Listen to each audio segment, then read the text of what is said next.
had 9 inches of snow that melted, raising the river level quite a bit. The ice that was here last week is gone. Water looks nice though. Rainstorm with high winds.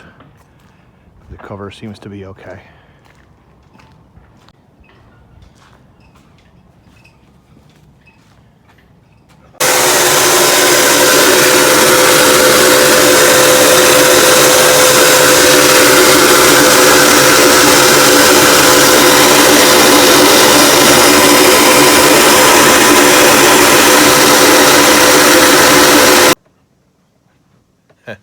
My glasses make it like a cave in here. Anyway, I'm vacuuming out the bilge. And the reason for that is when I came down last week, it was frozen. And so because there was water in the bilge before I added the antifreeze, the mixture was wrong. I did the mixture wrong. So I'm vacuuming all the water out of the bilge. I'm gonna see if, with the covers on, if there's any way for the water to get in. And if there is, I will add antifreeze back a little bit strong. But I'm thinking if I could just leave it empty, and if it stays empty, that's good. Maybe some of that mold and whatnot down there will dry out, make it easier to clean in the spring. It's really cold here now. It's too cold to do any washing. My fingers wouldn't take it, even with gloves. So my plan today is just to vacuum out the bilge, maybe tidy up a few things and get out of here. Cold weather all this weekend, so not much is going to happen. Oh, and of course, charging the batteries. I like to keep them topped off. Now's as good a time as any to mention that I got a quote from the rigger I work with to replace the standing rigging. That's all the cables that go from the deck to the mast. So there's 1, 2, 3, 4, 8, there's 10 of them. 1 at each end and then 4 on each side. So and also to replace the 3 halyards that go up the mast currently, which is the one for the mainsail, the one for the head sail, and there's an extra one that's like a spinnaker halyard. I don't have a spinnaker, but the halyard's in bad shape, and at some point I'm going to want to use it. So the quote for that is $4,400 plus tax, so which is less than I expected it to be for this kind of work. So I told him to go ahead with it. We will update on the progress of that as it progresses. I'm going to go visit the mast with a pair of wire cutters, a tape measure I have in the car, and some copper mesh that I have. It's to put a little block in to block the rodents from going up inside the mast and making a home. Okay, looks like the mast is roughly 55 foot 3 inches. Everybody says 56. They probably mean that with the light on or something. About 55.3. So in case we ever want to figure out the clearance from the water line, I'm going to measure from the base of the mast to where the boom is affixed. So the bottom of that thing looks like 9 foot 11 and roughly 3/4 or a half. 9 foot 11 and a half. Because it's hard to measure it when the mast is up. So making that measurement through the deck would be tough. So we have a point above the deck, and we know the length of the mast. So if we ever want to transfer the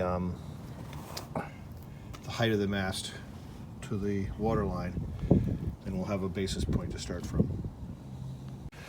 So I'm going to take a sample of the wires for 2 reasons. One is for seeing if both wires together, and when I say both, I mean the VHF radio antenna wire and the wind gauge wire, will fit through that hole in the shoe of the mast, that plate where that the mast sits on. Hopefully they'll both fit through there. I'm pretty sure they will, but I want to check, so I'm going to get a sample of each one. And the other reason to get a sample of the wires is because we're going to need to get a connector splice this thing.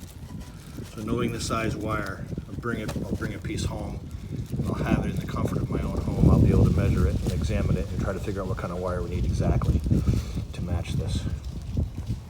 Also, the VHF antenna has a connector on it. I'm going to disconnect it here and bring it back to the boat, and I can basically string it back into the cabinetry at my convenience. I don't have to worry about it. Just tape this up and put it inside the mast. The part that stays here. I gotta say, that was pretty good tape. It's still pliable and it's still sticky, and it's probably been in there for quite a while. It's very discolored. Once you unwrap the first layer, the color comes through pretty well. The fact that it's white, I should say. So anyway, good stuff. Wonder what it was. Okay, I got a sample of the wind gauge wire, and I will have that antenna wire with me anyway, so that's my sample. And this stuff is to keep the rodents out. So just tack off a piece. And there it is. Actually, I need to do that better, don't I? Yeah. There, that looks much better. No gaps to speak of. So it's 3 pieces instead of 1 big one. Usually I like to walk around, but it's so cold that I actually drove to the mast. So the mast doesn't look any worse for wear. It has a little shed, small shed cover over it. Kept the bulk of the snow off it. It's exposed again, which is good for when the rigger wants to work on it.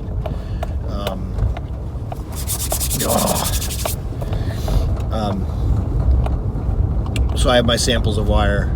I think I'm done with the mast for today, and going to head back to the boat.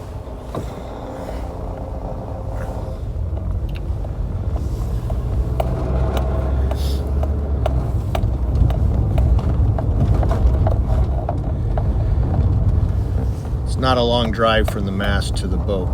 In fact, I'm here already.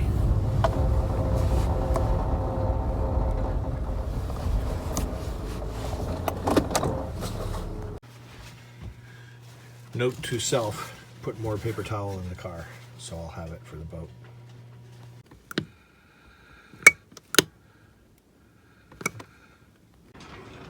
Once upon a time, I used to think that a cover would help keep a boat clean, but actually covering it up just traps the dirt in, and there's no water to clean anything.